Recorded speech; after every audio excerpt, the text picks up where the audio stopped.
नमस्कार दोस्तों, एक बार फिर से स्वागत है आपका अपने YouTube चैनल नॉलेज की में। इस वीडियो में हम देखेंगे राष्ट्रीय उद्यान एवं वन्य जीव अभयारण्य मध्य प्रदेश के राष्ट्रीय उद्यान और वन्य जीव अभयारण्य के बारे में जानेंगे, जो कि एग्जाम पॉइंट ऑफ व्यू से बहुत ही इंपॉर्टेंट है। आइए शुरू करते हैं आज की वीडियो। चैनल को लाइक, शेयर एंड सब्सक्राइब करना ना भूलें। राष्ट्रीय उद्यान एवं वन्य जीव अभयारण्य। तो सबसे पहले हम दोस्तों यहाँ पे देखेंगे कि राष्ट्रीय उद्यान और वन्य जीव अभयारण्य दोनों में क्या अंतर होता है। राष्ट्रीय उद्यान और वन्य जीव अभयारण्य। राष्ट्रीय उद्यान को वन्य जीव के संरक्षण के लिए बनाया जाता है।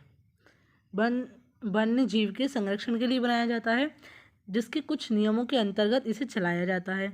इसके जो कुछ रूल्स एंड रेगुलेशंस होते हैं राष्ट्रीय उद्यान के, इसमें जानवरों को रखा जाता है और इसमें पर्यटकों को आने की अनुमति नहीं है। ये बहुत इंपॉर्टेंट पॉइंट है, आपको ध्यान रखना होगा, क्योंकि इसी के बेस पर हम दोनों में अंतर देखेंगे, वन्य जीव अभयारण्य में और राष्ट्रीय उद्यान में।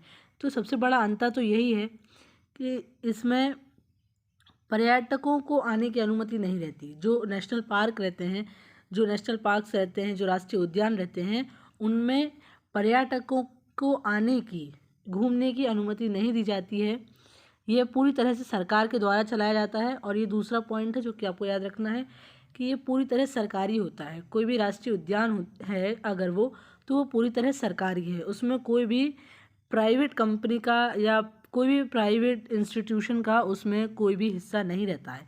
पूरी तरह सरकारी रहता है और पर्यटकों को आने की उसमें अनुमति, इजाज़त नहीं रहती।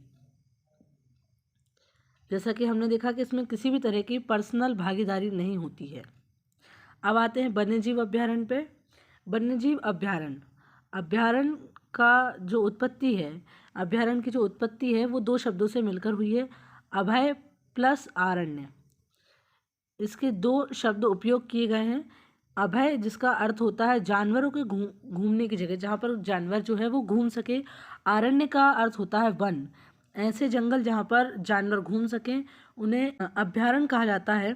एक प्रकार का सरकार और किसी संस्था द्वारा संचालित या संरक्षित, ये आपको याद रखना है। ये बहुत महत्वपूर्ण पॉइंट है यहाँ का, वन्यजीव अभयारण्य का, कि जो वन्यजीव अभयारण्य है ये सरकार के साथ साथ निजी संस्था का भी होता है। निजी संस्था द्वारा संरक्षित वन पशु विहार, पशु भी हो सकते हैं, विहार पक्षी विहार होता है, उसे हम वन्यजीव अभयारण्य कहते हैं।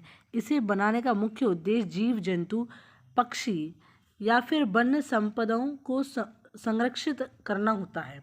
तो हमने सबसे बड़े दो पॉइंट देखे राष्ट्रीय उद्यान और वन्यजीव अभयारण्य में। तो राष्ट्रीय उद्यान और वन्यजीव अभयारण्य में मुख्यतः जो हम मोटे तौर पे कहें तो ये दो अंतर हैं।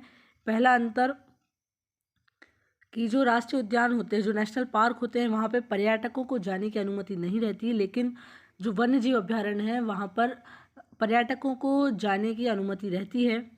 दूसरा सबसे बड़ा पॉइंट हमने देखा कि सरकार, पूरी तरह सरकारी रहते हैं।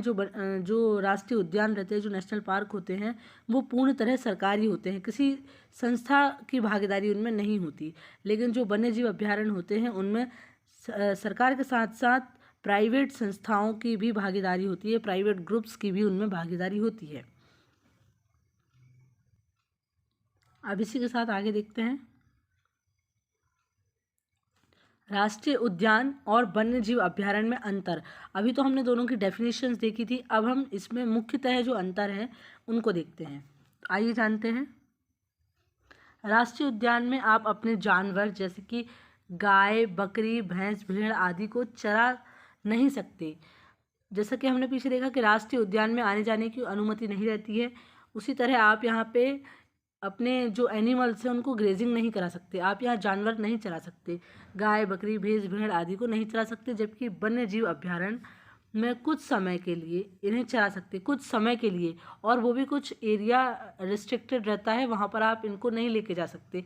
ना ही कि आप पर्यटकों की दृष्टि से वहाँ पे जा सकते हैं और ना ही कि आप वहाँ नहीं जा सकते। लेकिन कुछ एरिया जो है वो रख दिया जाता है जहाँ पे कि पर्यटक आके घूम सकें और जो चरवाह हैं वो अपने जानवरों को, पशुओं को वहाँ पे चरा सकें, वन्यजीव अभयारण्य में, वाइल्ड लाइफ सेंचुरी में। अब देखते हैं राष्ट्रीय उद्यान में कोई पर्यटक नहीं जा सकता। जैसा हमने पीछे देखा कि जो नेशनल पार्क है वहाँ पे कोई भी पर्यटक नहीं जा सकता, ना रह सकता है, जबकि वन्य जीव अभ्यारण्य वाइल्ड लाइफ सेंचुरी में लोग रह नहीं सकते, लेकिन कुछ समय के लिए घूमने के लिए जा सकते, लेकिन किसी प्रकार का शिकार नहीं कर सकते। और जैसा आप जानते हैं कि अभी हमारे देश में शिकार जो है वो पूरी तरह से बंद है, बैन है। राष्ट्रीय उद्यान ज़्यादा सुरक्षित होते हैं, हमने देखा राष्ट्रीय उद्यान ज़्यादा सुरक्षित होते हैं। क्यों, ये भी हमने देखा क्यों होते हैं, क्योंकि वहाँ पे पर्यटकों को जाने की इजाज़त नहीं होती, वहाँ पे चरवाहों को जाने की इजाज़त नहीं होती, तो वो पूर्ण तरह सुरक्षित है।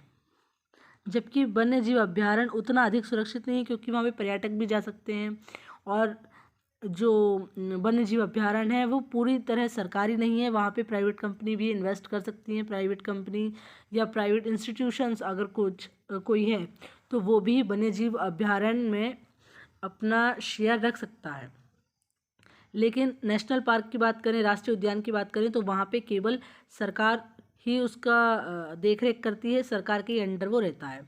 राष्ट्रीय उद्यान वन्य जीव अभ्यारण्य की अपेक्षा अधिक शक्तिशाली होता है। हमने देखा राष्ट्रीय उद्यान और वन्य जीव अभ्यारण्य यदि बनाए जा रहे हैं और आपकी ज़मीन उसके अंदर आ रही है, तो सरकार आपसे वन्य जीव अभ्यारण्य में उसके लिए कुछ प्रकार के नियम के साथ एक कॉन्ट्रैक्ट करती है। कुछ कॉन्ट्रैक्ट होते हैं, अगर वन्य जीव अभ्यारण्य बन रहा है और आपकी ज़मीन अगर उसके अंदर आ रही है, उस क्षेत्र में आ रही है, तो सरकार आपके साथ एक कॉन्ट्रैक्ट करती है। जबकि राष्ट्रीय उद्यान में वे आपको पैसा या मुआवजा दे के पहले ही अलग कर दिया जाता है। लेकिन जब राष्ट्रीय उद्यान अगर आपकी ज़मीन पर बन रहा है या आपके जो ज़मीन है उसके अंदर आ रहा है, तो आपको कॉन्ट्रैक्ट नहीं करवाती है सरकार के साथ, आपको मुआवजा दे दिया जाता है और पूरी तरह से वो राष्ट्रीय उद्यान के अंदर वो ज़मीन आ रही है तो वो सरकार के अधीन हो जाती है। वन्य जीव अभ्यारण्य को राष्ट्रीय उद्यान में बदला जा सकता है। जैसा कि हमने देखा कि जो वन्य जीव अभ्यारण्य अगर कोई है तो उसको राष्ट्रीय उद्यान में बदला जा सकता है, लेकिन राष्ट्रीय उद्यान को वन्य जीव अभ्यारण्य में नहीं बदला जा सकता, क्योंकि और ये भी आपने देखा इसमें कि वन्य जीव अभ्यारण्य जो है वो राष्ट्रीय उद्यान में बदले जा सकते हैं, लेकिन जो राष्ट्रीय उद्यान है उनको वन्य जीव अभ्यारण्य में नहीं बदला जा सकता। अगर हम कंपेयर करें कि अधिक शक्तिशाली कौन होता है, तो वन्य जीव अभ्यारण्य की कंपेयर में हम देखें तो राष्ट्रीय उद्यान ज़्यादा शक्तिशाली होता है, क्योंकि ये पूर्ण तरह सरकार के अंदर होता है और यहाँ पे रिस्ट्रिक्शन बहुत ज़्यादा रहती हैं। अब हम आगे देखते हैं।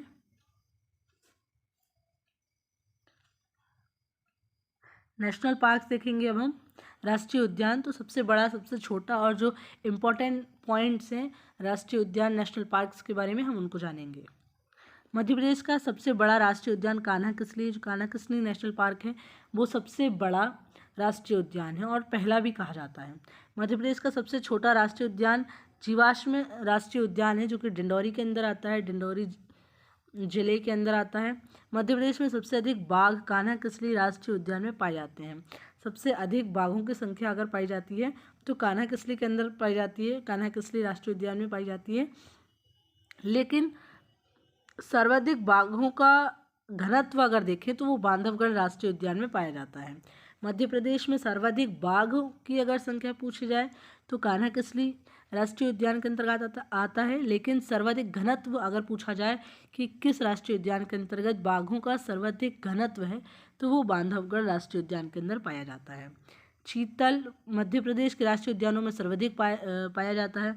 तो सबसे ज़्यादा अगर कोई जानवर जो मध्य प्रदेश के राष्ट्रीय उद्यानों में पाया जाता है तो वो चीतल है। मध्य प्रदेश में रीवा को सफ़ेद शेरों की भूमि कहा जाता है। जो रीवा जिला है, रीवा पन्ना, तो जो रीवा है वहाँ पे सर्वाधिक सफ़ेद शेर पाए जाते हैं। मध्य प्रदेश में 1974 में वन्यजीव अभ्यारण्य अधिनियम लागू हुआ, ये भी आपको याद रखना है, कई बार पूछ लिया जाता है। मध्य प्रदेश में सर्वप्रथम वन्य जीव अभ्यारण्य अधिनियम कब लागू हुआ, तो 1974 में।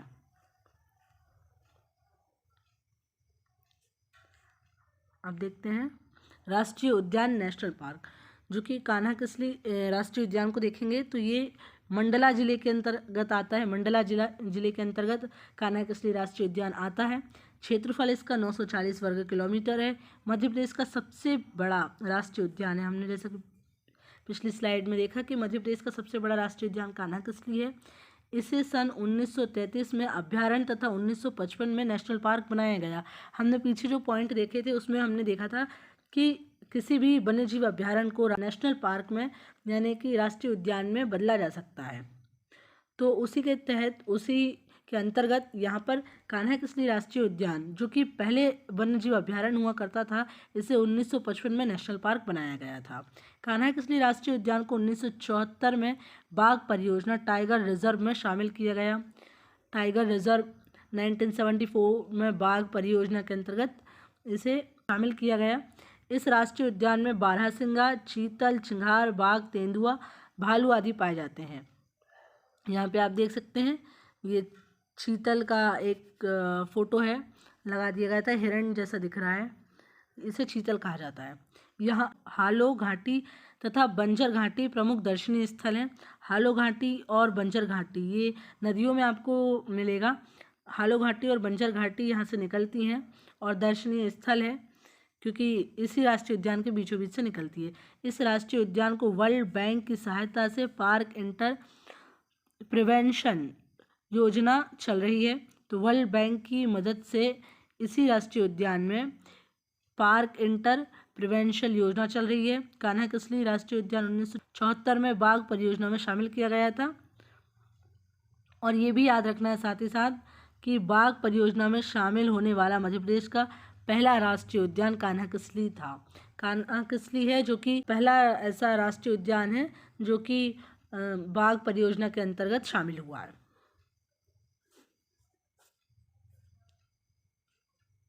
माधव राष्ट्रीय उद्यान को देखते हैं तो जिला जो है वो शिवपुरी में आता है। इसका क्षेत्रफल लगभग 337 वर्ग किलोमीटर है।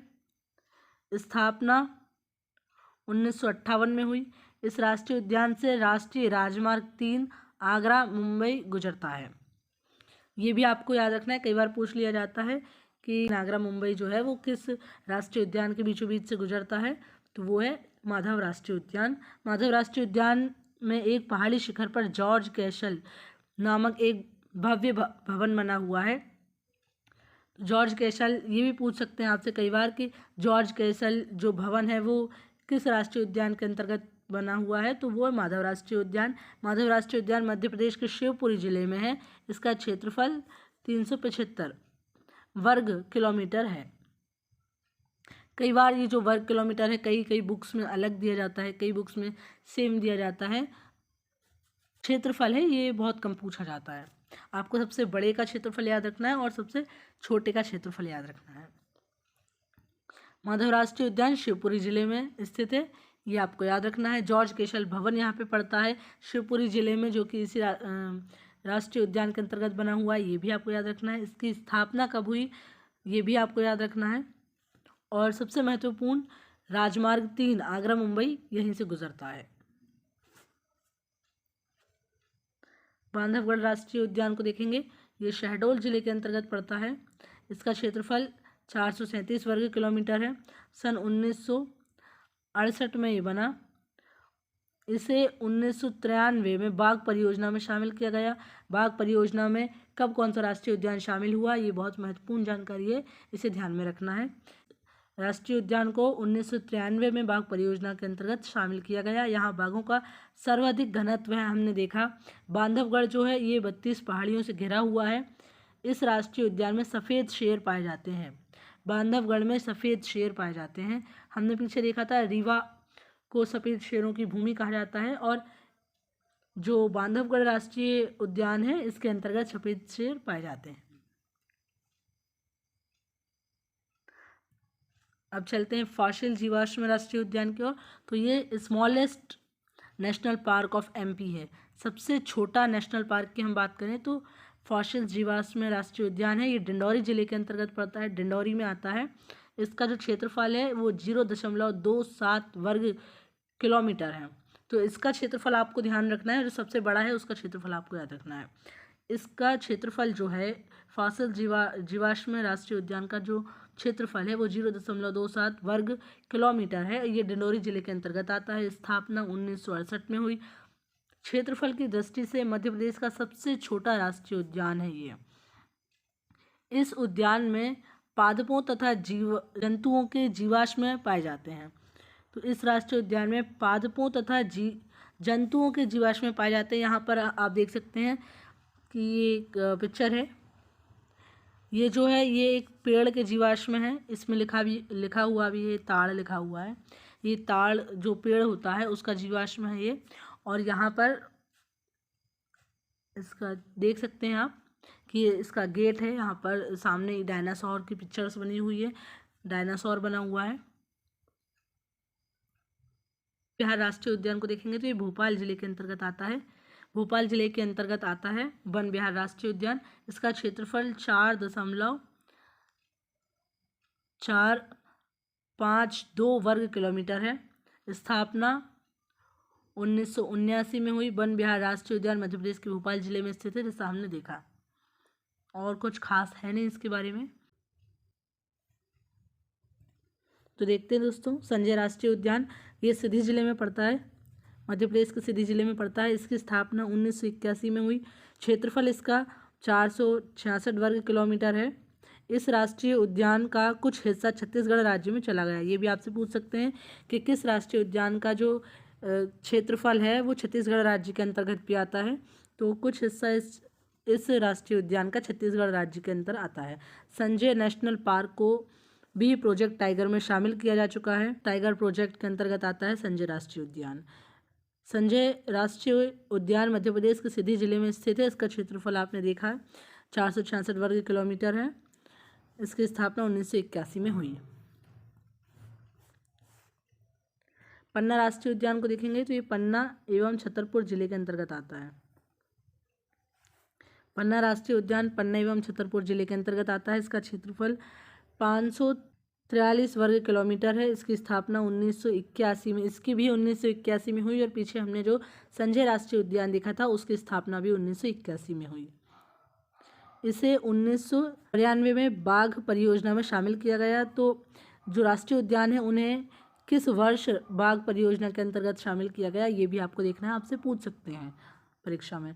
तो इसे 1994 में बाघ परियोजना में शामिल किया गया।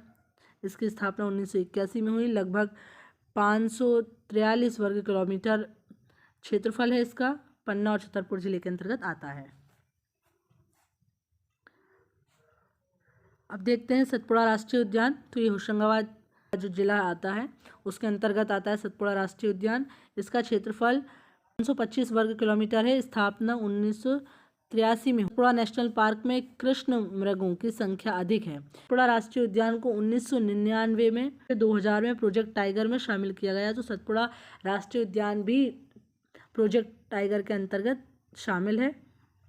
और इसे कब शामिल किया गया, तो 1999 और 2000 में इसे प्रोजेक्ट टाइगर में शामिल किया गया। यह आपने देखा। मैंने जैसा कि कहा कि क्षेत्रफल जो है वो कहीं कहीं कम ज़्यादा होता रहता है। कोई भी बुक में जो है एग्जैक्ट फिगर नहीं दिया रहता है। किसी में आपको 2-3 अप्रॉक्सीमेटली राउंड फिगर में मिलता है जो क्षेत्रफल है उनका। तो यहाँ पे भी जैसा आपने देखा कि ऊपर क्षेत्रफल 525 दिया गया है, नीचे 529 दिया गया है। इस राष्ट्रीय उद्यान की स्थापना 1983 में हुई, ये आपने देखा। और ये जो आप देख सकते हैं ये कृष्ण मृग है। इसको काला हिरण भी कहते हैं। जो काला हिरण बहुत फेमस रहा था एक टाइम पे, तो ये जो काला हिरण है कृष्ण मृग कहते हैं इसको। ये है, ये आप यहाँ पे पिक्चर देख सकते हैं। पेंच राष्ट्रीय उद्यान को देखेंगे तो ये शिवनी, छिंदवाड़ा तथा महाराष्ट्र के कुछ हिस्सों में पड़ता है। पेंच राष्ट्रीय उद्यान जो है ये शिवनी, छिंदवाड़ा तथा महाराष्ट्र के कुछ हिस्सों में आता है। इसका क्षेत्रफल 293 वर्ग किलोमीटर है। इसकी स्थापना 1975 में हुई। सन 1975 में पेंच राष्ट्रीय उद्यान की स्थापना हुई। इस राष्ट्रीय उद्यान में मोगली लैंड क्षेत्र तथा वाटर राफ्टिंग सुविधा भी है। मोगली लैंड कहा जाता है, जो आपने जंगल बुक देखी होगी, पढ़ी होगी रुडयार्ड किपलिंग की, उसके ऊपर बाद में मूवी भी आई। तो जो मोगली जो सीन लिया गया है, जो कैरेक्टर मोगली लिया गया है वो यहीं से लिया गया है। और जो बुक भी लिखी है रुडयार्ड किपलिंग ने मोगली के ऊपर, वो यहीं से लिया गया है। राष्ट्रीय उद्यान की कहानी है वो। तो इसे मोगली लैंड भी कहा गया है और वाटर राफ्टिंग सुविधा भी यहाँ पर है। पेंच राष्ट्रीय उद्यान का नाम बदलकर इंदिरा प्रियदर्शनी राष्ट्रीय उद्यान कर दिया गया है। ये भी आपको देखना है कि जो इसका दूसरा नाम है पेंच राष्ट्रीय उद्यान का, वो इंदिरा प्रियदर्शनी राष्ट्रीय उद्यान है। 1993 में इसे टाइगर रिजर्व घोषित किया गया। ये भी टाइगर रिजर्व कब घोषित हुआ? 1993 में। पेंच राष्ट्रीय उद्यान मध्य प्रदेश के सिवनी, छिंदवाड़ा जिले तथा महाराष्ट्र के कुछ हिस्सों में पड़ता है, जैसा कि हमने देखा। क्योंकि जो पेंच राष्ट्रीय उद्यान है वो नीचे के हिस्से में जो साउथ में पड़ता है, साउथ मध्य प्रदेश में पड़ता है, और साउथ मध्य प्रदेश से बॉर्डर लगती है महाराष्ट्र की, इसलिए इसका कुछ हिस्सा जो है वो महाराष्ट्र में पड़ता है। और जैसे हमने पीछे देखा संजय राष्ट्रीय उद्यान जो कि सिंधी जिले में है, उसकी कुछ बॉर्डर लगती है छत्तीसगढ़ की। तो एक बार अगर आप मध्य प्रदेश का मैप देखोगे और जो ज़िले देखोगे उसमें जो राज्य की सीमाएं लग रही हैं वो हिसाब से आपको जल्दी याद होगा। जैसे कि यहाँ पर सिंधी जिला पड़ता है अगर हम पूरा मध्य प्रदेश के मैप की बात करें, और उसके जस्ट बाद यहाँ पर छत्तीसगढ़ स्टार्ट हो जाता है। ईस्ट साइड में मध्य प्रदेश के छत्तीसगढ़ शुरू होता है और साउथ साइड में महाराष्ट्र की सीमा लगती है। पेंच राष्ट्रीय उद्यान जो है वो साउथ साइड में पड़ता है और इसलिए उसकी बॉर्डर जो है वो महाराष्ट्र से लगती है। अब हम देखेंगे इस राष्ट्रीय उद्यान का नामकरण इस उद्यान के बीच से बहने वाली पेंच नदी के नाम पर हुआ है। तो इसे पेंच राष्ट्रीय उद्यान इसलिए कहा जाता है क्योंकि पेंच नदी यहाँ पर बहती है। इस राष्ट्रीय उद्यान में प्रसिद्ध मोगली लैंड स्थित है, जैसा हमने देखा जो मूवी भी आई बाद में। और यहाँ पे कृष्ण मृग की सर्वाधिक संख्या होती है, काले हिरण है वो सर्वाधिक संख्या में यहाँ पर पाए जाते हैं। हमने पीछे उसका फोटो भी देखा, देख लेते हैं एक बार। और ये जो आप देखोगे, ये जो आपको दिख रहा होगा ये कृष्ण मृग है। ये देखिए ओमकारेश्वर राष्ट्रीय उद्यान। ओमकारेश्वर राष्ट्रीय उद्यान जो है वो खंडवा जिले के अंतर्गत आता है, खंडवा जिले में आता है। और जो ज्योतिर्लिंग है ओमकारेश्वर ज्योतिर्लिंग वो भी खंडवा जिले के अंतर्गत आता है। इसका जो क्षेत्रफल है वो 293 वर्ग किलोमीटर है और इसकी स्थापना जो है वो 2004 में हुई है। डायनासोर जीवाश्म उद्यान देखेंगे तो ये जो है ये धार जिले के अंतर्गत आता है। डायनासोर जीवाश्म उद्यान जो है ये धार जिले के अंतर्गत आता है। इसका जो क्षेत्रफल है वो 0.897 वर्ग किलोमीटर है लगभग। स्थापना इसकी 2010 में हुई है। तो डायनासोर जीवाश्म उद्यान जो है वो मध्य प्रदेश के किस जिले में के अंतर्गत आता है? तो वो है धार जिला, धार जिले के अंतर्गत आता है।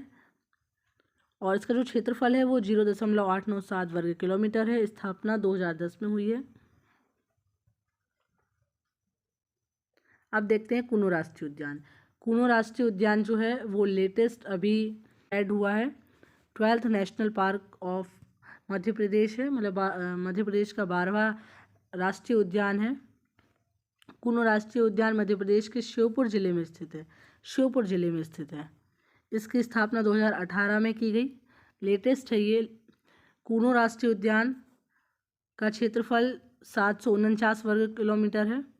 गुजरात के गिर राष्ट्रीय उद्यान से कुछ एशियाई शेर यानी कि बब्बर शेर मध्य प्रदेश के कुनो राष्ट्रीय उद्यान में स्थानांतरित करने का प्रस्ताव है।